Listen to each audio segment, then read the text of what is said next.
যে আদর্শে বেগম রোকেয়া আমাদেরকে নিয়ে যেতে চাচ্ছিলেন, অতি চমৎকারভাবে তুলে ধরেছিলেন তার বক্তব্যে, তার লেখায়। আজকে যে চারজন পুরস্কার পেলেন, যারা রোকেয়ার সেই পথে আমাদের জাতিকে তুলে দিল, এগিয়ে দিল। আমরা 100 বছর পরেও আরেকজন রোকেয়া সৃষ্টি করতে পারি নাই। এটা আমাদের দুর্ভাগ্য। তিনি যেসব দিক নির্দেশনা দিয়ে গেছেন, যেসব স্বপ্ন দেখিয়ে গেছেন, সেই স্বপ্নকে আমরা আমলে আনতে পারি নাই। কথা বলেছি, অগ্রসর হতে পারি না। আজকে তার জন্ম উপলক্ষে যে আয়োজন, সেটা শুধু তাকে স্মরণ করার জন্য না, আমাদের ব্যর্থতাগুলো খুঁজে বার করার জন্য। কেন আমরা ব্যর্থ হলাম?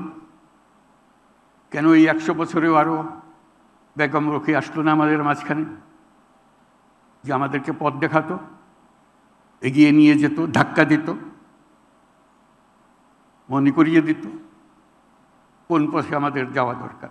100 বছর পরে কি হলো? কত অগ্রসর হলাম? 1974 সনে বিরাট দুর্ভিক্ষ হলো, পথে পথে মানুষ মারা গেল। আমরা নির্বাক তাকিয়ে দেখলাম, কিছুই করলাম না। তাদের মধ্যে বহু মহিলার মৃতদেহ, তার সন্তানের মৃতদেহ, কারো মধ্যে কারো হিসেবে 15 লক্ষ মানুষ ওই দুর্ভিক্ষে মারা গিয়েছিল। এই যে দুর্ভিক্ষ হলো, এর ফলে আমরা কে কি প্রতিকার চাইলাম, সেটাও আমরা একত্র করে দেখিনি। তার ধাক্কা চট্টগ্রামেও পৌঁছেছিল। চট্টগ্রামে যদিও দুর্ভিক্ষ হয়নি, ওই ধাক্কাটা পৌঁছেছিল। সারা দেশের ধাক্কা সেখান থেকে আমরা অনুভব করেছি। তখন আমি চট্টগ্রাম বিশ্ববিদ্যালয়ের শিক্ষক। আমরা ধাক্কাটাকে এইভাবে নিতে চেয়েছিলাম, পাশের যে গ্রাম, সেই গ্রামের উপরেও তো একটা ছাপ থাকতে হবে বিশ্ববিদ্যালয়ের অস্তিত্ব নিয়ে। না হলে কিসের এই বিশ্ববিদ্যালয়, কিসের এই জ্ঞান, যার ছোঁয়া পাশের গ্রামে লাগে না।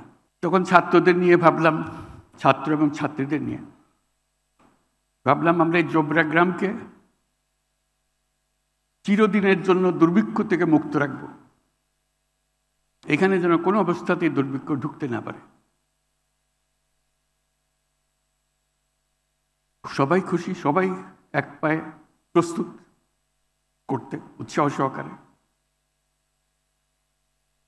সেই ছিল আমাদের যাত্রা। শুধু আমরা সারা দেশের কিছু করতে পারবো না, সেই ক্ষমতা আমাদের নাই, কিন্তু আমাদের পাশে একটা গ্রাম আছে, সেটার জন্য আমরা কিছু করতে পারি এবং নিশ্চিত করতে পারি। শুধু করতে পারি না, নিশ্চিত করতে পারি।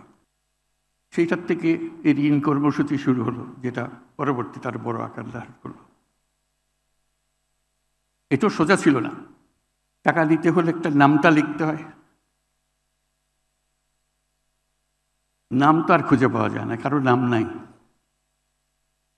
এটা হলো মহিলাদের কপাল। সেই শৈশবে কারো মেয়ে, অমুকের মেয়ে, বিয়ে হলে অমুকের বউ,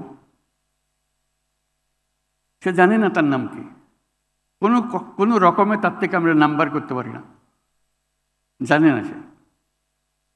বল সবাই তো চেনে আমাকে, অমুকের মা। সেই গেল এক অধ্যায়, নাম ঠিক করা। আমাদেরকে ঠিক করে দিতে হলো এক একজনের নাম। আপনার নাম ওই, আপনার নাম এই। নাম তো দিলাম, বললাম না নামটা লিখতে শিখতে হবে। কোনোদিন হাতে কলম ধরে নাই।